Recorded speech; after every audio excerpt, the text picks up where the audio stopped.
Stepmom demanded I pay $800 rent, so I evicted her, her two freeloader kids, and took back the $1.2 million house my grandparents secretly left me. Okay, buckle up, because this is going to be a lengthy one. Seriously, get some popcorn or something, because there's a lot to unpack here. I've been holding this for weeks, and just need to get it off my chest. Some background information is required first, and trust me, it will be useful later. My mother left us because of breast cancer when I was 8. It sucked, obviously, but we made it through. However, my father was absolutely wrecked, and he was scarcely able to function for the first year. By the way, my mother's parents are amazing saints, and stepped up big time. They practically moved in with us to assist care for me, while my father dealt with his grief and attempted to keep his business functioning. Quick remark regarding the house situation, because it will be very significant later. My grandparents were rather well off, not very rich, but comfortable enough to purchase this massive 4-bedroom home in one of Boston's nicer districts. The plan was that we'd all live together so they could properly raise me. To be honest, that worked really well for a while, but then my father met Lorelei. Not her real name, but it fits her perfectly, LOL. At a business conference in Chicago approximately 2 years after my mother was gone, he was there to grow his consultancy business or whatever, and she was working as an event coordinator. According to him, they simply clicked. Lorelei must have seen an opportunity with a sad widower who ran his own business, because she practically traveled across the nation to be with him after only knowing him for about 3 months. And to their astonishment, they married after 6 months of meeting. Talk about red flags. Here's where the fun begins. Lorelei brought her 2 children with her. Orion, now 25, was 11 years old and already a spoiled brat. Lyra, 21F now, was 7 years old and wasn't too horrible at first. But Lorelei gradually transformed her into a mini clone of herself. My grandparents tried to be kind about it, but I overheard them late at night discussing how they didn't trust Lorelei. They assumed she was only pursuing Dad's money. Plot twist. They were correct, but they kept quiet for Dad's sake since he appeared joyful for the first time since Mom leaving us. The first few years were tough. Lorelei began small with her nonsense comments about how the house was adorned, old-fashioned. It wasn't. How the kitchen needed upgrading. It didn't. And how my grandparents were set in their ways. But then she became braver. She began moving furniture without permission, threw out some of Mom's old decorations, claiming they were accumulating dust, and gradually took over the home. My grandparents were too nice to say anything, and my father was too love-blind to notice. Then the tasks began. At first, it was natural that everyone should help around the house, right? Except everyone became just me. Orion was overly preoccupied with athletics. He struggled at basketball, but Lorelei had Dad pay for individual coaching regardless. Lyra was too young, despite being only 1 year younger than me. By the time I was 12, I was doing the majority of the cooking and cleaning. Lorelei would literally inspect baseboards with her finger to see whether I had dusted correctly. Meanwhile, Orion's room smelled like Axe, body spray, and old pizza, and Lyra's floor was continuously covered in clothes she was intending to put away. Here's the truly essential part, which I didn't know until recently. Grandma left us in 2019 from heart difficulties, and Grandpa left soon after because he couldn't live without her. They registered the residence in my name, like legally. It is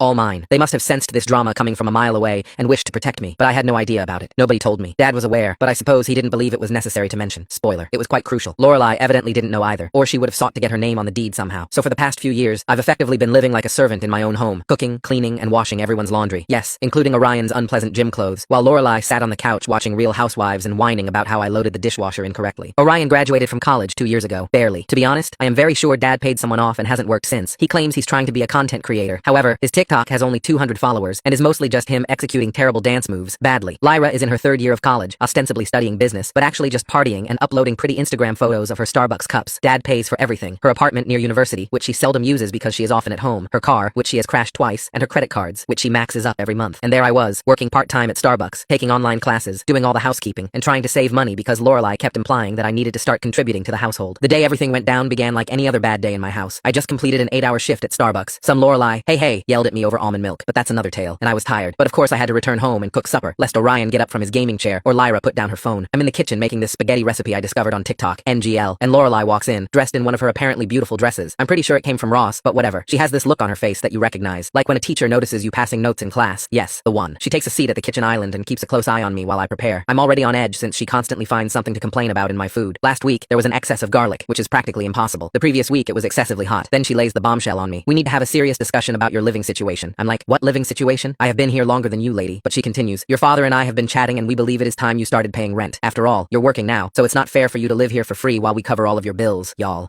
This woman's boldness. I'm genuinely standing there, wooden spoon in hand, sauce probably burning, trying to digest this nonsense. Meanwhile, I can hear Orion upstairs yelling about his K/D ratio and COD, while Lyra's TikTok sounds are coming from the living room. So I ask her, trying not to raise my voice because I'm petty, but not foolish. What about Orion and Lyra? Are they also paying rent? She does this thing where she dabs her mouth with a handkerchief, even though she hasn't eaten anything, which she learned from Real Housewives, ISTG. Then she strikes me with, well, that is different. They are my children, and they are still establishing themselves in life. Orion is pursuing his content creation job, and Lyra is concentrating on her education. I almost laughed aloud. Orion's content creation profession consists of lip-syncing to popular songs and playing Fortnite on Twitch for a total of 3 viewers, one of which is most likely his mother, and the other, an alt account. And Lyra's studies? The girl hasn't opened a textbook since freshman year orientation, but here's when it gets good. Lorelei begins to set out her realistic rent requirements. $800 per month in this economy, plus utilities, with the expectation that I continue to assist out the house. I'm standing there stirring the pasta sauce when something inside me snaps. You know that scene in movies where everything goes silent and clear? It was like that. All the years of being treated like Cinderella, all the snarky remarks, all the extra duties, all the times I had to wash Orion's dirty gym socks or pick up Lyra's artificial lashes splashes from the bathroom floor. It all hit me at once, so I turn off the burner. Safety first, hee hee. He set down the spoon and stared Lorelai dead in her over-Botoxed expression. Let me get this straight, I say, my voice unusually calm. Orion, who hasn't earned a single dollar since graduation and spends his days yelling at 12-year-old on Xbox, doesn't have to pay rent. Lyra, who maxes out her credit cards buying Sheen hauls and has never touched a vacuum in her life, doesn't have to pay rent, but I do. Lorelai's face twitches strangely, which is most likely due to Botox interfering with her facial muscles. She starts talking about how I'm more established, how family helps family, and other nonsense she undoubtedly saw in a Facebook mom group. That was when I decided to detonate my own bomb. But first, I summoned everyone to the dining room. I told Lorelai I wanted to talk about this because her family used deceptive tactics against her. Ha ha ha ha. Orion complained about leaving his game, while Lyra behaved as if getting off the couch was physical torment. But gradually, everyone was seated at the table. I didn't mind that the pasta was chilly. By this point, I'd already lost my appetite. Lorelai begins explaining her plan to everyone, treating all officials as if she were the CEO. Orion is smirking, most likely thinking about how he can spend his allowance on more V-Bucks, now that I will be paying the bills. Lyra is capturing everything for her personal tale. The girl enjoys drama as long as it doesn't include her, and that is when I did it. That's when I spoke the words that altered everything. I'm not paying rent because this house belongs to me. The hush that followed, oh my god, I wish I had recorded it, folks. I wish I had a photo of their faces. It was as if I had just spoken alien language. Orion really stopped in the middle of his meal, his fork hanging there and spaghetti falling back into his plate. Gross. Lyra's jaw really dropped, and it was the first genuine look I had seen on her face since she found filters. But Lorelai, oh man. Lorelai's reaction was priceless. You know the loading wheel that appears when your computer freezes? That was her face. Her brain seemed to be unable to grasp what I had just spoken. Then they all began laughing, like full-fledged hysterical laughter. Good one, Orion snorts, pasta sauce dripping down his chin. Did you acquire that through TikTok or something? Lyra has already pulled out her phone, undoubtedly thinking this would be wonderful content for her Relatable Family Moments series, which has about 50 followers, tops. Lorelai is also attempting to laugh, but I can tell that panic is setting in. She has that face she gets when her credit card is refused at Nordstrom Rack, which happens more frequently than you may imagine. What are you talking about? She attempts to be dismissive, but her voice shakes. This house is mine and your father's. This is where things start to get good. I simply reclined back in my chair, attempting to exude that calm villain spirit, you know? Also say, why don't you call and ask Dad? Lorelai's fake nails began pounding on her iPhone screen so quickly that I thought she might fracture it. I kind of hoped she would, since guess who have to go get it fixed? GH. She puts it on speaker like she always does. She enjoys an audience when she believes she is about to win an argument. The phone rings several times before Dad answers. He sounds fatigued, possibly because he was working while his stepson was developing his brand or something. Lorelai's voice is pleasant and phony when she says, Ronan, as if she's trying to gain an upgrade at a hotel. Alara is telling some interesting stories about the house. She says it belongs to her. That's not true, right? What about the stillness that followed? Deafening. You could literally hear my father clearing his throat when he was uncomfortable. He does it frequently around Lorelai. Then finally, well, actually, my in-laws put the house in Alara's name before they passed away. Boom. Lorelai's face changed colors more than my previous mood ring. First with Claire's red, then white, and finally this strange greenish tint I'd never seen on a human before. What do you mean they put it in her name? She practically screams now. When were you going to tell me this? I didn't think it was that important, my father adds softly. To be honest, this is a typical dad move. Not important. Lorelai is standing up now, her chair scraping against the floor. You didn't think it was important to tell me that your teenage daughter owns our house? She hangs up on him mid-sentence. The phone hit the table so hard that I believed the screen would fracture. Again, I hoped it would. Orion is not laughing anymore. He becomes pale when he realizes that the game he told me to leave was actually mine. Lyra is still recording, but her expression has changed to that of a deer in the headlights. I can almost feel the TikTok drafts getting destroyed in her mind. Lorelai is breathing as if she had just run a marathon in her false Louboutins. She's trying to remain calm, but I can see her hands shaking. Well, she continues, trying to sound cool, but failing miserably. This has clearly been a misunderstanding. Of course you don't have to pay rent, Alara. Let's just forget this conversation happened. But here's something I didn't want to forget. I was done forgetting all the nonsense they had put me through over the years. Done being the family doormat. I'm tired of them living rent-free in my house and treating me like a personal maid. So I simply smiled and said, oh, we're definitely not forgetting this conversation. In fact, I paused for dramatic effect. What can I say? I've learned from the best. I think it's time we had a serious discussion about your living situation. Lorelai's terrified expression. Better than any Christmas present I have ever received. But wait, it gets even better because while they're all sitting there, processing their new reality, I can hear Lorelai's phone vibrating with texts from my father. She is ignoring it, but I know exactly what is going on. He's undoubtedly panicking and texting her about all the legal paperwork my grandparents left, which proves everything I've just said. Okay, so after the nuclear dinner scene, I went to bed feeling really good about myself. Have you ever felt empowered to confront a high school bully? That's how I felt after multiplying it by 1,000. What about Lorelai? Oh no, she was not done. Definitely not. So the next morning, as I'm about to go downstairs for breakfast, I hear Lorelai's voice coming from the kitchen. She's on the phone with my father, on speaker of course. And guess what she is doing? Y'all, this woman is literally attempting to persuade my father to let me move out of my own house. Here's the conversation I overheard, which I captured on my phone, because at this point, I trust these folks as far as I can throw them. Lorelai, Ronan, you have to do something about this problem. Your daughter is causing problems, Dad. Sounding exhausted. What do you want me to do, Lorelai? How about the out-of-state institutions she applied to? You could persuade her to attend one of them. Tell her that it will benefit her independence. I swear to God what chutzpah this woman has. She's actually out here trying to ship me off to another state so she can continue to live in my house rent-free. But wait, it gets better, Dad said. I don't know, Lorelai. Lorelai, in that sugary, honeyed voice she adopts when manipulating others. Think about it, Ronan. She's young. She needs to experience life away from home. And honestly, pause. I'm worried about her mental health. All this anger she's carrying around. It's not healthy. Excuse me? The only thing harming my mental health is living with the bad stepmother from every Disney film combined. But here's the part that really grabbed me. He said, maybe you're right. I'll talk to her about moving out for college. It might be better for everyone. I literally had to bite my fist to stop shouting. My own father, whom I've lived with my entire life, who I cared for after Mom left us, and who I cooked and cleaned for, has just agreed to try to push me out of my own home. So I did what any reasonable person would do. I proceeded into the kitchen as if I had not heard anything. Lorelai almost dropped her phone when she saw me. She was still in her silk robe, probably phoning me like everything else about her, holding her world's best mom coffee mug, which Orion and Lyra bought for her at the dollar store for Mother's Day, and she behaves like it's fine china. Good morning, sweetie, she says, as if she isn't trying to get rid of me. I made coffee. First and foremost, she did not prepare coffee. Instead, she loaded a K-cup into the Keurig I purchased with my Starbucks money. Second, honey, since when? Orion stumbles in, looking like a zombie, presumably up all night streaming to his 3 viewers, and Lyra follows shortly after, already fully camera ready. It takes her 2 hours every morning. I kid you not. We're all sitting there, having breakfast, which I made. Lorelai doesn't know how to cook anything that doesn't come from a microwave, and the tension is so strong you could cut it with a knife. Orion shovels cereal into his mouth while scrolling through TikTok. Lyra takes pictures of her untouched avocado toast for Instagram, and Lorelai pretends to read emails on her phone, but I can tell she's actually looking up how to evict someone who owns your house. Lorelai, you're not very subtle with the phone angle. That's when I started to have fun. Hey, Lorelai, I replied casually. I was thinking about what you said yesterday, about rent. She perks up like a meerkat, undoubtedly expecting me to back down. I suppose you're correct. People should pay rent to live here. The relief on her expression lasted only about 2 seconds before I dropped the bomb. So I have been conducting some calculations. Based on the market pricing in our area, I believe $1,200 per person is reasonable. That is $3,600 for you, Orion and Lyra. Of course, that excludes utilities. Oh, there will be a security deposit. Chaos. Total chaos. Orion genuinely choked on his frosted flakes, while Lyra's avocado toast went face down on her new white crop top. Karma is real, people. And Lorelai appeared to be about to pass out. You can't be serious, she splutters. We are family. Oh, I am dead serious. And since you raised a family, I take out my phone, which has a tape of her morning conversation with Dad, queued up. Let's speak about your little plot to ship me off to college. Orion and Lyra are looking between us like they're watching a tennis match, and the color in her cheeks drained so quickly that I thought she'd pass out. So after I aired the recording of Lorelai's phone call, things got crazy. Like Jerry Springer crazy, Lorelai rushes up from her chair so quickly that she knocks over her treasured world's best mom cup, which fortunately did not break. She's doing this weird thing with her face, trying to seem angry, but her Botox is fighting back, and it's actually kind of funny. You've recorded me, she screeches. That's illegal. I simply smile and add, actually, we live in a one-party consent state. I checked also my house and my regulations. Orion is just sitting there with his mouth open, milk trickling down his chin. I suppose this guy never learned how to eat correctly. Lyra is hurriedly texting someone, most likely her TikTok group chat, where she pretends to be wealthy and unconcerned. Lorelai begins pacing around the kitchen, her knockoff Gucci slides making that annoying flip-flop sound on the tile floor that I cleaned yesterday, and she's muttering something about calling her lawyer cousin, you know, the one who specializes in estate law but only handles DUI cases in some strip mall office. Then she takes a different approach. Her voice becomes quiet and concerned, as if she's attempting to secure a refund without a receipt. Ilara, I understand you're upset, but what about this behavior? Yeah, it's unhealthy. Your father and I are only trying to help you. Perhaps some time away would be beneficial for you. There's this beautiful college in Michigan. I cut her off right then. Lorelai, let me make something very clear. I'm not going anywhere. This is my house. The deed is in my name, and if anyone's going to be leaving, it won't be me. That was when she lost it completely. You ungrateful little. I won't mention what she called me, but it wasn't very world's best mom for her. She begins to rant about how she raised me as if I were her own by making me their maid, how she gave up everything to be a good stepmother by shopping at TJ Maxx rather than Nordstrom, and how I'm ripping this family apart. What family? Meanwhile, Orion and Lyra are experiencing their own meltdowns. Orion, please, this is nonsense. I'm not paying rent. I'm about to blow up on Twitch. Narrator. He wasn't going to blow up on Twitch. Lyra is screaming, Daddy won't let you do this. He loves us more than this stupid house. Spoiler alert, he does not. I just sit there sipping my coffee, which I made because Lorelai still doesn't know how to use the French press, and watching them plummet. It's as if every ounce of entitlement and privilege they've been hoarding is simply bursting forth. Lorelai then takes out her trump card. She grabs her phone and calls my father again, undoubtedly expecting him to rush home and solve everything like he always does. But plot twist. I've been messaging Dad all morning. Send him the recording. I explained everything. For the first time in his life, Dad is truly supporting me, kind of, in his own ineffective way. When he responds, he returns to speaker mode. Lorelai is screaming, Ronan, you need to come home right now. Your daughter is out of control, Dad. Surprisingly firm. Lorelai, we need to respect that it's her house. Maybe we should start looking for a new place. What about the stillness that followed? OMG. Orion's brain cells could be heard struggling to digest this betrayal. All three of them. Lorelai's face undergoes a fantastic journey of shock, rage, disbelief, and finally, fear. Real terror, because it has now dawned on her that she is about to lose everything. The comfortable life, the free ride. She has been on a power trip for many years. This is when she makes her worst mistake. She turns towards me, gets right in my face, and says, listen here, you little brat. I don't care whose name is on the deed. This is my house. I've lived here for 12 years, and no spoiled brat is going to kick me out. I will make your life hell perfect. Just perfect. Because guess what? I've also been taping this entire chat. Not only that, but I had already spoken with a lawyer, thanks to r/legal advice for the recommendations. It turns out that threatening the legal owner of your residence is not a good idea. Who knew? Okay, remember how I discussed speaking with a lawyer? Best decision ever. Turns out my grandparents did more than simply transfer the house in my name. They also set up the entire legal process. Trust estate. I'm not sure what legal terminology is, but it basically prevents anyone from contesting it. My lawyer actually laughed when she saw Lorelai's legal threats in the texts I showed her. But let me back up a little. The day following Lorelai's minor breakdown, I went nuclear. I served them all with legitimate eviction notices, including official court paperwork. Lorelai's facial expression when she was served, priceless. She attempted to refuse to take the documents, but apparently that is not how it works. Thank you, Reddit, for the advice. Orion's reaction was precisely as expected. He flung his gaming chair down the stairs, breaking it. Elmo, karma. Lyra had a complete Instagram live tantrum. Congratulations on gaining almost 200 followers. What about Lorelai? Oh man. Lorelai became completely insane. First, she attempted to contact every single lawyer in town. But here's the thing with small town lawyers. Everyone knows each other. And after the first couple told her she had no case, word spread. Even her DUI cousin refused to touch it. Then she took to social media, posted a lengthy dramatic Facebook status on how her ungrateful stepdaughter was attempting to make her family homeless. But that backfired when one of my mother's old friends mentioned Lorelai's treatment of me throughout the years, accompanied by receipts. Side note, a shout out to my mother's friend Clara, who has been saving screenshots of Lorelai's nonsense BFFs for years. The hero we did not realize we needed. What is Here's the best part. Lorelai's expensive country club friends began to distance themselves. It turns out that they dislike associating with those who are about to become homeless. Funny how that works. Meanwhile, Orion and Lyra are experiencing their own crisis. Orion finally recognized that being a content producer isn't a career when you have 247 followers and your main content is about Fortnite. He tried looking for actual jobs, but professional gamer unofficial does not sound good on a resume. Lyra's sorority friends found out about everything since she shared it on her private story, which has roughly 200 followers. They're now everyone chatting about how her luxury bags were most likely fakes and that her father isn't genuinely wealthy. She's having a complete identity crisis.